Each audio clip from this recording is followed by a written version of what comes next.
বিসমিল্লাহির রহমানির রহিম। বিসমিল্লাহ। বন্ধু, নতুন করে রাজনীতির কি মাঠে অবস্থা? নতুন করে কথা। হ্যাঁ, যা তুমি হোক, কেমন আছো তাই কও। আলহামদুলিল্লাহ ভালো আছি। তুমি কেমন আছো? আলহামদুলিল্লাহ।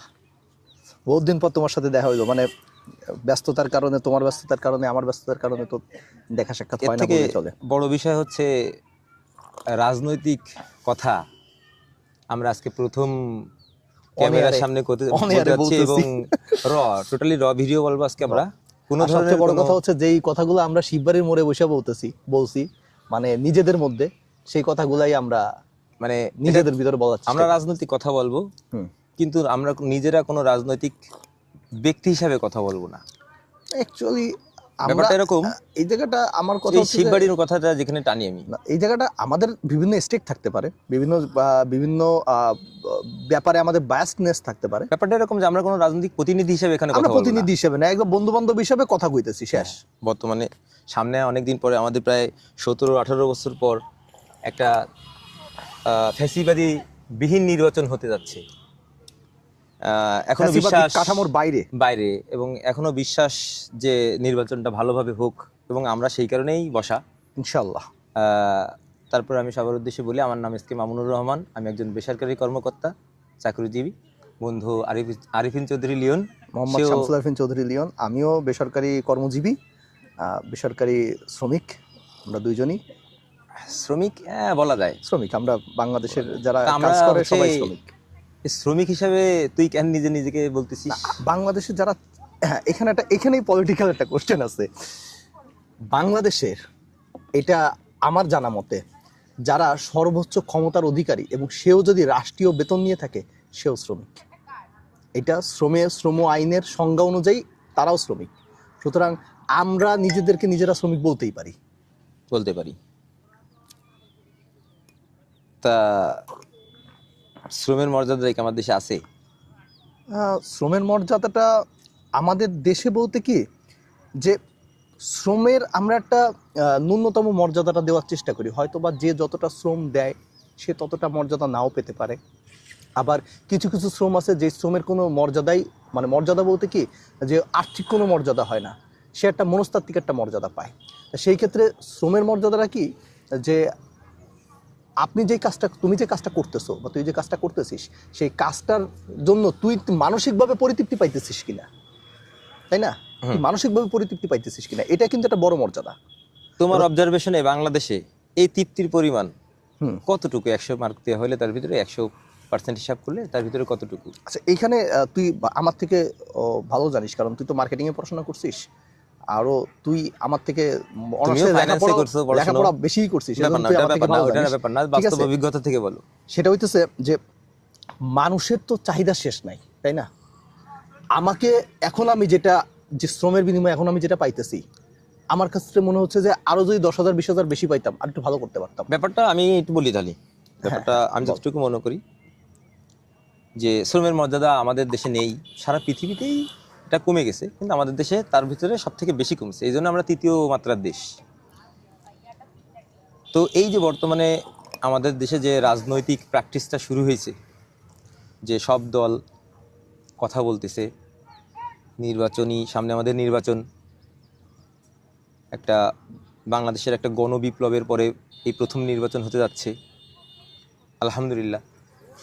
এই নির্বাচন, এর সাথে এই যে টোটাল পুঁজিতন্ত্র, এই যে অর্থ পাচার, এই যে বহির্বিশ্বে নিজেদের আখিরাত গুছানো, দেশপ্রেম দেখায়, সরকার গঠন করে, এইখান থেকে আমরা আসলে কতটুকু বেরোয় আসতে পারবো বা পারছি, বা আমাদের জনগণ এই বিষয়ে কতটুকু বের হয়েছে তোর মনে হয়?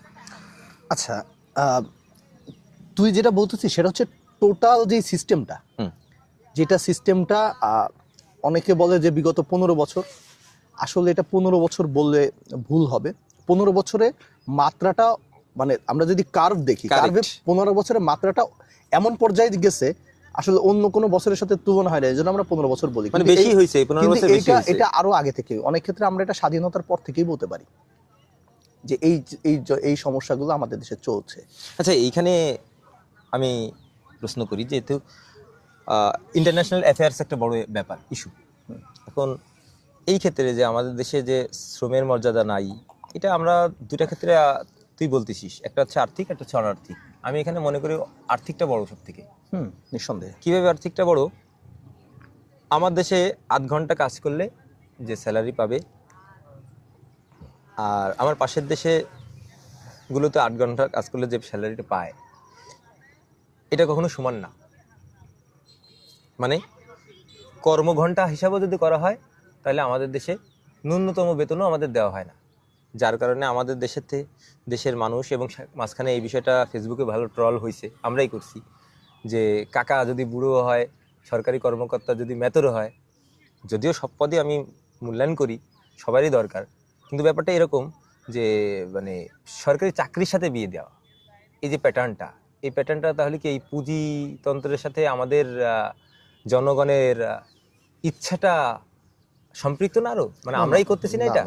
না, এটা সরকার বা আমাদের প্রশাসন বা আমাদের যে দেশটা পরিচালনা করে, এটা সম্পৃক্ত? এটার ব্যাপারটা আমি বলি, এই যে সরকারি এবং বেসরকারি যে বৈষম্যটা, এই বৈষম্যটা কিন্তু এটা আমার ব্যক্তিগত মতামত, এই আমি বৈষয়িক মতামত আমি জানি না, আমার জ্ঞানেরও স্বল্পতা থাকতে পারে, সবারই জ্ঞানের স্বল্পতা এইটার আছে। হচ্ছে আমার ক্ষেত্রে মনে হয় কি, এটা হচ্ছে সামাজিক একটা বৈষম্য। সামাজিক বৈষম্যটা কিরকম, যে সরকারের একটা চতুর্থ শ্রেণীর কর্মচারী হতে পারে, সে যেই পদেরই হোক না কেন, আমি কোনো কাজকে ছোট করছি না, বাট আমি কর্মচারীর লেভেলটা, কর্মের লেভেলটা বলছি। চতুর্থ শ্রেণীর কর্মচারী, সে দেখা গেল যে তার বেসিক বেতন, গ্রস স্যালারি দিয়ে সে 16,000 টাকা বেতন পায়। কিন্তু আমরা যখন সরজমিনে তার লাইফস্টাইলটা দেখি বা তার পারিবারিক লাইফস্টাইলটা দেখি, সেখানে দেখি যে সে কিন্তু 50-60,000 টাকা, 70,000 টাকা তার মাসিক খরচ আছে, শেষ খরচ আছে। আচ্ছা, এটা তো একটা ভালো দিক তো গেলই, যে সে ভালোভাবে থাকতেছে, আলহামদুলিল্লাহ। বাংলাদেশে এটা সম্ভব যে তুমি 15,000 টাকার বেতনের চাকরি পায়, তুমি লাইফস্টাইল, সরকারি চাকরি পায়, তুমি লাইফস্টাইল 70-80,000 টাকায় করতে পারো। অনেক ক্ষেত্রে হয়, অনেক ক্ষেত্রে হয়ও না, এটাও বাংলাদেশে এক্সাম্পল আছে। আর একটা যেটা আছে সিকিউরিটি চাকরি, এই চাকরি খাওয়ার মতো বাংলাদেশের কারো সাধ্য নাই, এরকম একটা ব্যাপার। আর একটা যেটা আছে, মানে জবাবদিহিতাও খুব অল্প। আমি কি বলতে পারি না যে আমলাতান্ত্রিকতায় আমরা, আমি একেবারে মানে ছোট পর্যায় থেকে আসতেছি, এদের চাকরি খাওয়ার মতো বাংলাদেশের কারোর মানে সক্ষমতাই নাই, ব্যাপারটা এরকম। আর একটা যেটা আছে সেটা হইতেছে যে এটা সবকিছু করার পরে একটা ভালো একটা পেনশন পায়। এই সব কিছু দেখে স্বাভাবিকভাবে বাংলাদেশের পরিবারগুলো হচ্ছে যতটা সিকিউরিটি এবং হচ্ছে যতটা মানে অনিশ্চয়তার ভিতরেও যতটুকু নিশ্চয়তার মধ্যে থাকা যায়, সেই জন্য এরা সরকারি লোকদের একটা ভালোভাবে মূল্যায়ন করবে, এটা সামাজিক চরিত্র। তাহলে কি এটা আমাদের সমাজ কর্তৃক তৈরি একটা সিস্টেম না? সামাজিক একটা বৈষম্য, এটা সামাজিক এমন একটা বৈষম্য, যেই বৈষম্যর সাথে আসলে কোনো কিছু তুলনা হয় না। যেরকম এই বৈষম্য তো ভাঙতে হবে। তুমি আমি মনে করো উন্নত দেশগুলোতে দেখেন না, তুমি আমি মনে করো 30-35-40 হাজার টাকা কামাই করে আজ 5 বছর ধরে তুমি চাকরি করতেছো, আমি 8 বছর ধরে চাকরি করতেছি, তুমি কিন্তু এক কাঠা জমিও কিনতে পারো না, জায়গাও কিনতে পারি না, করা যায় না, সম্ভব না। কারণ ডে বাই ডে যে পরিমাণ মুদ্রাস্ফীতি হচ্ছে এবং যে পরিমাণ জিনিসপত্রের দাম বাড়তেছে, এটা সম্ভব না। অনেক ক্ষেত্রে অনেক সরকারি ওই যে চতুর্থ শ্রেণীর বা হচ্ছে 16 গ্রেডের কর্মচারীরা কিন্তু এগুলা করতে পারতেছে। তাহলে আমি কি বা আমরা কি মনে করে নিতে পারি যে আসলে এই যে সিস্টেম, এই যে নির্দিষ্ট একটা সিস্টেম, হ্যাঁ, এবং এই সিস্টেমের ভিতরে সবাইকে বাধ্য করে হোক বা চিন্তা ভাবনার সংকীর্ণতার কারণে হোক, রেখে হোক, বা শিক্ষার অভাবে হোক, যেভাবে হোক, এই সিস্টেমটা যে ভিতরে এইটা ভেঙে দেওয়ার জন্য কি এই বিপ্লবটা সৃষ্টি হয়েছিল? অবশ্যই। বিপ্লবটার প্রধান কারণই হচ্ছে এক মিনিট, প্রশ্নটা আমি আর একটু সুন্দর করে করি। মানে বিপ্লবটা কি অ্যাকচুয়ালি সরকার হাঁটানো বিপ্লব ছিল না সিস্টেম হাঁটানোর বিপ্লব ছিল? আচ্ছা, এটা প্রথম কথা হচ্ছে, তোর কি মনে হয়? আমি কোশ্চেনটার এক কথার কোনো উত্তর দিব না, আমাকে একটু 2 লাইনের উত্তর দিতে হবে। এই বিপ্লবটা জাস্ট একটা রেজিমকে আমি লাথি দিয়া নদীতে ফেলাই দিলাম, এই বিপ্লব এটা ছিল না। এই বিপ্লবটা ছিল হচ্ছে যে তুমিও যে বাংলাদেশে আছো, আমিও সেই বাংলাদেশে আছি, তুমিও বাংলাদেশের নাগরিক, আমিও বাংলাদেশের নাগরিক। তুমি আমার থেকে বাংলাদেশের যে যতটুকু সুবিধা পাইতে হয় সেখান থেকে তুমি কয়েকটা বেশি সুবিধা পাইতেছো, বা যে করেই হোক না কেন তুমি বেশি সুবিধা পাইতেছো, কিন্তু সেই সুবিধা না, সেই অধিকারটা আমি পাইতেছি না। এটাই হচ্ছে বাংলাদেশের মানুষের কষ্ট, এবং এই জন্যই আমরা এই বিপ্লব যেটা সংগঠিত হয়েছে সেটাকে আমরা এটা মানুষের কিন্তু একেবারেই ব্যক্তিগত জায়গা থেকে এই জিনিসটা মানুষ উপলব্ধি করছে, যে তুমি যেটা উপলব্ধি করছো সেই উপলব্ধিটা আসলে মানে সমাজে মেনে নেওয়ার মতো ছিল না। এবং এটা শুধুমাত্র রেজিম চেঞ্জের কোনো বিপ্লব না। এই বিপ্লবটা হচ্ছে আমার মা যখন বাজারে যায়, যখন সে 1000 টাকার নোট নিয়ে বাজারে যায়, তখন সে মাছওয়ালার সাথে যুদ্ধ করে, তরকারিওয়ালার সাথে যুদ্ধ করে। আবার হঠাৎ করে যে কোনো একজন আইসা বাজার করতে নিয়ে আসে 5000 টাকা দিয়ে, কোনো কিছু দাম দর না করে, এই নিয়ে উঠাও, নিয়ে চলো। এটা কি শুধুমাত্র যে আই ইনকামের ব্যাপার, এটা কিন্তু তা না। সর্বক্ষেত্রে সে যেভাবে ইনকাম করতেছে বা যেই রাস্তায় ইনকাম করতেছে, প্রশ্নটা এখানে। কারণ কষ্টের যদি ইনকাম হয়, সেই ইনকামটার খরচ করতেও কিন্তু কষ্ট লাগে, কিন্তু মানুষ যখন ওই টাকাটা উড়ায়, বৈষম্যতা সৃষ্টি হয়েছে, যখন যেটা উড়ায়, তার মানে কি বৈষম্যতা ওই সৃষ্টি টাকার হয়েছিল। সোর্সের খাপলা আছে। নট অনলি চাকরির ক্ষেত্রে বৈষম্যতা, কারণ মানুষ টোটাল বাংলাদেশের সর্বক্ষেত্রে। প্রত্যেকটা মানুষ বিগত 15-20 বছর হোক বা যে কয় বছর হোক না কেন, উপলব্ধি করছে যে এইভাবে মানে মানুষের জীবন ধারণের যে বৈষম্যটা, সেইখান থেকে মানুষের নলেজে আসছে যে না, এই যে রাষ্ট্রীয় ব্যবস্থার, সামাজিক কাঠামোর ব্যবস্থার একটা পরিবর্তন হওয়ার প্রয়োজন আছে। এখানে তুমি কোশ্চেন করতে পারো বা তুমি এখানে বিতর্ক করতে পারো যে ভাই এটা পরিবর্তনটা হয়নি যেভাবে হওয়ার কথা ছিল সেভাবে হয়নি, বা পরিবর্তনটা আসলে আমরা যে আশা নিয়ে পরিবর্তনটা চাইছি, পরিবর্তনটা অনেক বন্ধু। ব্যাপারটা হচ্ছে বিপ্লব তো আসলে একদিনে হয় না। বিপ্লব শুরু হয় এবং শেষ হয়। নির্দিষ্ট ইতিহাস যদি ঘটানো হয়, তাহলে দেখা যাবে একটা বিপ্লব 10, 20, 50, 30, 40 বছর ধরেও হয়, এবং বিপ্লবের মধ্যে থেকে কিন্তু প্রকৃত স্বাধীনতা বা সার্বভৌমত্ব ফিরে আসে। তো ব্যাপারটা হচ্ছে শখ, বোঝা, অনুমান করা এবং সেই অনুযায়ী পরিচালিত হওয়া, এবং সব শ্রেণীর মানুষকে, যেহেতু আমরা তৃতীয় শ্রেণীর দেশ, আমাদের দেশের আর্নিংয়ের পিছনে দৌড়তে যায় মানুষ, জ্ঞান অর্জন করতে পারে না। আবার জ্ঞান অর্জন করতে গেলে দেখা যাচ্ছে আর্নিংয়ে যাইতে লেট হয়ে যাচ্ছে। মানে আমাদের দেশে সমতা আসলেই নেই, সিস্টেমের সমস্যার কারণে সমতাটা নেই। তো ব্যাপারটা হচ্ছে এই যে জুলাই গণবিপ্লব হয়েছে, এত যে রাস্তায় মানুষ এসে, এগুলো তো আমরা ভাড়া করে নিয়ে আসিনি, এগুলো তো কোনো নির্দিষ্ট দলের ছিল না, সবাই তো দলের না। হয়তো আমি ব্যক্তিগত পার্সপেক্টিভ বলতেছি, যদিও আজকে তোর হচ্ছে নেওয়ার কথা ছিল, কিন্তু ব্যাপারটা আমরা ন্যাচারালি করি। হ্যাঁ, ক্যামেরার সামনে না আসলে হয়তো বা এইভাবে বলাও হয় না। তো এই যে লক্ষ লক্ষ মানুষ নেমে গেল রাস্তায়, ভবন ঘেরাও করার উদ্দেশ্যে গেল, যে কোনোভাবে আর্মি পর্যন্ত স্টুডেন্ট এবং সাধারণ মানুষের পক্ষে এসে দীর্ঘ 17 বছর ধরে দেশটাকে সম্পূর্ণ আষ্টে পৃষ্ঠে এবং আন্তর্জাতিক সম্পর্কের মাধ্যমে যে প্রধানমন্ত্রী, আমাদের সাবেক প্রধানমন্ত্রী যেভাবে করে রাখছিল, সেইখান থেকে বের হওয়াটা কিন্তু কোনো একটা নির্দিষ্ট ব্যক্তি বা নির্দিষ্ট দলের পক্ষে কিন্তু সম্ভব না। এটা আমি বা সর্বজনীন, কিন্তু আমার ব্যক্তিগত ধারণা যে ওটা হওয়ার পরপরই আমরা হতভাগা জাতি আসলে। কারণ আমাদের তো আসলে, আমি ব্যক্তিগত কথা বলি যেটা, যে আমাদের ইতিহাসটা তো খুব বেশি পুরনো না, শত বছর পুরনো হয়নি আমাদের স্বাধীনতার যে ইতিহাসটা। তো এই যে এই বিপ্লবটা যে কারণে হয়েছে, সেই কারণটার সলিউশন কি আদৌ হয়েছে? আচ্ছা, এইখানে আমি তোমারে বলি কাহিনীটা হচ্ছে কি। এইখানে প্রথমত হচ্ছে যে মানে বিপ্লবের যে, আমি কথাটা মনে বুঝাইতে পারিনি, সরি, বিপ্লবের মাধ্যমে যেটা আসার কথা, আগে তোর যে জিস্ট কোশ্চেনটা সেটা এক লাইনে কর, আমি তারপর। আচ্ছা, হ্যাঁ, থ্যাংক ইউ। মানে বিপ্লবে কতটুকু, বিপ্লবের সার্থকতা কতটুকু হয়েছে, এবং বর্তমানে বিপ্লবটাকে কোন দিকে প্রবাহিত হচ্ছে, আচ্ছা, এবং ভবিষ্যতে বিপ্লবটা কতটুকু কার্যকারিতা রাখতে পারবে, এই তিনটা প্রশ্ন। এটা তুই যেটা কোশ্চেন করছিস, এটা মানে অনেক বৃহৎ একটা, আমাদের কি করণীয় আছে? এই যে ছোট যে কোশ্চেনটা, এটা বৃহৎ একটা কোশ্চেন।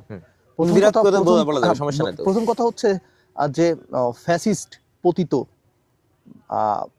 অনির্বাচিত প্রধানমন্ত্রী শেখ হাসিনা, আমি তাকে প্রধানমন্ত্রীও বলতে চাই না, সাবেক প্রধানমন্ত্রী বলা হয়, যাই হোক, সাবেক, সে অবশ্যই সাবেক ছিল, যেভাবে ছিল সে তো ছিল। হ্যাঁ, যাই হোক, এটা তর্কের খাতিরে বললাম, টপিকস বাদ দিই, তর্কের খাতিরে বললাম আমি, ঠিক আছে, যেটাই হোক না কেন। এইবার প্রথমে তুই যেটা বলছিস না, এটা কি সবাই কোনো দলের ছিল কিনা,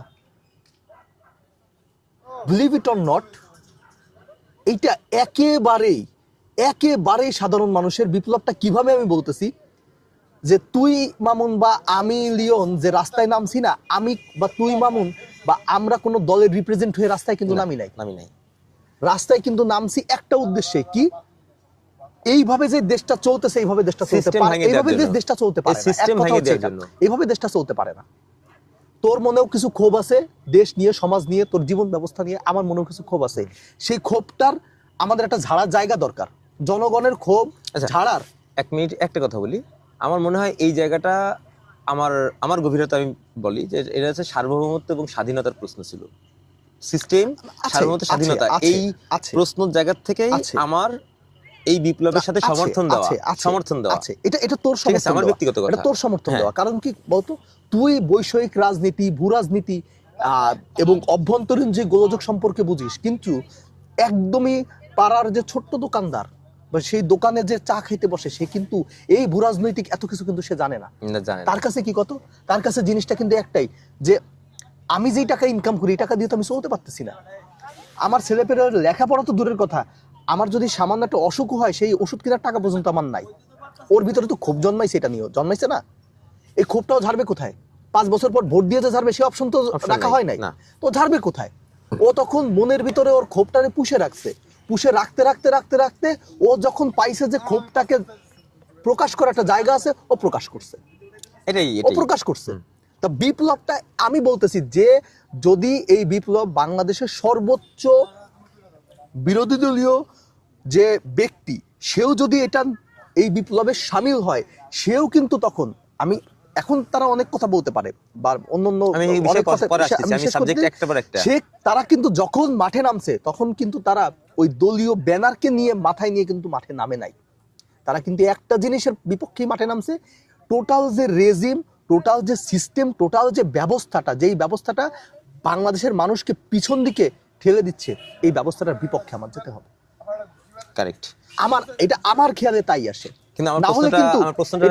না হলে কিন্তু সবাই আসতো না। এবার আমি বলি বিপ্লব সফলের বা বিফলের কথা বলতেছি। আচ্ছা, আমরা এটা কেন ধরতেছি যে বিপ্লবটা শেষ হয়ে গেছে বা বিপ্লবটা শেষ? এটাই বিপ্লব শুরু হয়েছিল, বিপ্লবটা শেষ হয়ে গেছে 14 দিন 15 দিনে। আমি কি প্রশ্ন করতেছিস? আমি প্রশ্ন না, আমি উত্তর দিচ্ছি যে বিপ্লবটা শেষ হয়ে গেছে, এটা আমরা কেন ধরতেছি? একটা সিস্টেম বাংলাদেশে চলে আসছে, সেই সিস্টেমের বিপক্ষে 24 জুলাই অভ্যুত্থানটা শুরু মাত্র, এটা কিন্তু ওই অভ্যুত্থানটা 5 আগস্ট শেষ হয়ে যায় নাই, কখনোই না। এই জিনিসটা যদি আমরা ভাবি যে 5 আগস্ট অভ্যুত্থানটা শেষ হয়ে গেছে বা 5 আগস্ট যে বিপ্লবটাই শেষ হয়ে গেছে, এটা ভুল ধারণা। জুলাইয়ে বিপ্লবটা শুরু হয়েছে, 5 আগস্টের একটা রেজাল্ট আসছে, কিন্তু বিপ্লবটা এখনো চলমান, বিপ্লবটা এখনো শেষ হয় নাই। বিপ্লব যদি শেষ হইতো তাহলে এখনো বাংলাদেশের মানুষকে সংস্কারের জন্য এইরকম মানুষের দ্বারে দ্বারে যাওয়া লাগতো না। সুতরাং আমার মতে বিপ্লবটা জুলাইয়ে শুরু হয়েছে, কিন্তু বিপ্লবটা শেষ হয় না। আর তুই যদি ফ্রান্সের বিপ্লব, রুশ বিপ্লব, এগুলো যদি ঘাটাঘাটি করিস, একটু দেখবি যে 10 বছর 15 বছর 20 বছর বিপ্লব শুরু হওয়ার 20 বছর 25 বছর 30 বছর পরে তারা একটা রেজাল্ট পায়। বিপ্লবের রেজাল্ট কিন্তু মানে অল্প কয়দিনে আসে না। সুতরাং আমার ছোট্ট মতামত যে বিপ্লবটা শুরু হয়েছে মাত্র, বিপ্লবটা এখনো চলমান আছে। আচ্ছা, সেই কথার পরিপ্রেক্ষিতে, সেই কথা লেজ দিয়ে আমি কথা বলি তাহলে। আমাদের যে জাতীয় নির্বাচন, এই নির্বাচনটা বিপ্লবের পক্ষে বা বিপ্লবটাকে আরো শক্তিশালী করতে এবং বাস্তবায়ন করতে মানুষের, আমাদের সমাজ ব্যবস্থার ভিতরে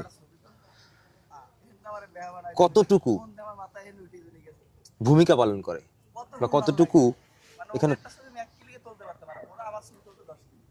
কতটুকু এই বিষয়ে প্রভাবিত করে? আচ্ছা, প্রথম কথা হইতেছে যে একটা জাতীয় নির্বাচন, এটা কিন্তু শুধুমাত্র নির্বাচন না, যে তুই আমি যে কথা বলতেছি, তুই আমি যে পরিবর্তনটা হয়েছে, ঠিক আছে, বা একটা রেজিম মানে চেঞ্জ হয়েছে, পুরোপুরি বৈপ্লবিক পরিবর্তন হয়নি, একটা রেজিম চেঞ্জ হয়েছে বা রেজিমটা নেই, সেই রেজিমের বিপক্ষে তো তুই আমি তো ব্যালটের মাধ্যমে তো সেটা প্রকাশ করতে কখনো পারি নাই, পারছি? আচ্ছা, যেহেতু এটা পারি নাই, সেহেতু হচ্ছে ব্যালটের মাধ্যমে, হুম। গণতান্ত্রিকভাবে ব্যালটের মাধ্যমে মানুষের রায় দেওয়ার একটা জায়গা মানুষের প্রয়োজন আছে, এটার কিন্তু কোনো বিকল্প নাই। সুতরাং এটার জন্য জাতীয় নির্বাচন অবশ্যই প্রয়োজন আছে। এইবার কথা বলতে পারি যে জাতীয় নির্বাচনটা হচ্ছে এটার সাথে এই জাতীয় নির্বাচন আনতেছে, এই জাতীয় নির্বাচন মানুষের সম্পৃক্ততা কতখানি থাকবে এবং আমাদের বর্তমান দেশে অবস্থানরত রাজনৈতিক দলগুলো মানুষকে ভোটের দিকে আগ্রহী করে তোলা এবং স্বাধীন চিন্তায় কোনো ধরনের কোনো মনস্তাত্ত্বিক বা অর্থনৈতিক কোনো ধরনের কোনো প্রেশার না দিয়ে স্বাধীন চিন্তায় ভোট দিতে নিয়ে যাওয়ার পিছনে বা ভোটার কেন্দ্রে উপস্থিত হওয়ার পিছনে আমাদের বর্তমান যেহেতু নির্বাচন চলেই আইছে, এখন আমরা কথা বলতেই পারি এবং আমাদের যদি অভ্যর্থন হয়েই থাকে অবশ্যই কথা বলার জায়গা আছে। সেখানে দলমত নির্বিশেষে যে যদি আমাদের মুখ আটকানোর চেষ্টা করে বুঝতে হবে সেও একজন ফ্যাসিস্ট। নিঃসন্দেহে নিঃসন্দেহে নিঃসন্দেহে নিঃসন্দেহে সে তো কথা এখন বলতে হবে। মূলত কথা আমরা অনেক বলছি, অনেক কিছু বলছি। তো ব্যাপারটা হচ্ছে এই ক্ষেত্রে দলগুলো যে ভূমিকায় একজন সচেতন নাগরিক হিসাবে তুই কি মনে করিস, তোর অনুভব কি? আচ্ছা বল। তুই মানে একদম খোলামেলা কথা বলছি যে আমি প্রথমে যেটা তোরে বলছি সেটা হচ্ছে বিপ্লবটার কিন্তু এটা শুরু মাত্র, তাই না? বিপ্লবটা কিন্তু শুরু মাত্র। বন্ধু তোমার সাথে স্পষ্ট বলি, এগুলো মানে তুমি আমাকে সরাসরি বলবা, পেঁচানোর কোনো দরকার নেই ভাই। আমার তো বলতে তো দিবি আগে। হ্যাঁ, এটা বিপ্লবটা শুরু মাত্র, ঠিক আছে? প্রথম কথা হইতেছে যে জাতীয় নির্বাচনে যেই দল যাই করুক না কেন, যেই দল যত দাম্ভিকতা দেখাক, অহংকার দেখাক, যেই দল যত মনে কর যে এটারে আমরা অন্যভাবে বলতে পারি যে এটা তোর হচ্ছে বিভিন্ন কায়দা কানুন দেখাক বা বিভিন্ন ধরনের হিপনোটাইজম বা এটাকে আমরা বলি যে হিপোক্রেসি দেখাক না কেন, যেভাবেই দেখাক না কেন, আচ্ছা তোর কি মনে হয় মানুষ কি বোকা? আমি প্রশ্ন করছেন? হ্যাঁ, আমি প্রশ্ন যদি করিস তাহলে আমি একটু ভালো করে করি। বল, তুই বল। আমি একটু বলি, ঠিক আছে? বিশেষ করে তোর অল্প একটু বলে দিচ্ছি। আচ্ছা বল। ব্যাপারটা হচ্ছে একটা হাতিকে ছোটবেলায় কিভাবে বশীভূত করা হয় এটা কি সম্পর্কে তুই জানিস? এটা গল্প তো তুই আমি পড়ছি, মানুষও জানে এই গল্পটা সম্পর্কে। এখন ওই হাতি সবাই জানি। আমাদের দেশের মানুষগুলো তো দীর্ঘদিন ধরে গণতন্ত্রের বাহিরে, প্র্যাকটিসের বাহিরে ছিল এবং অভ্যস্ত হয়ে গেছে।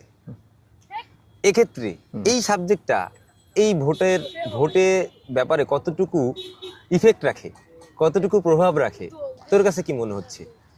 আচ্ছা ঠিক আছে, আমি তোর বলি। সেটা হচ্ছে কি জানিস, যে বাংলাদেশের মানুষের একটা অধিকার তো আছে। আমি একটা দলরে পছন্দ করি, কথার কথা।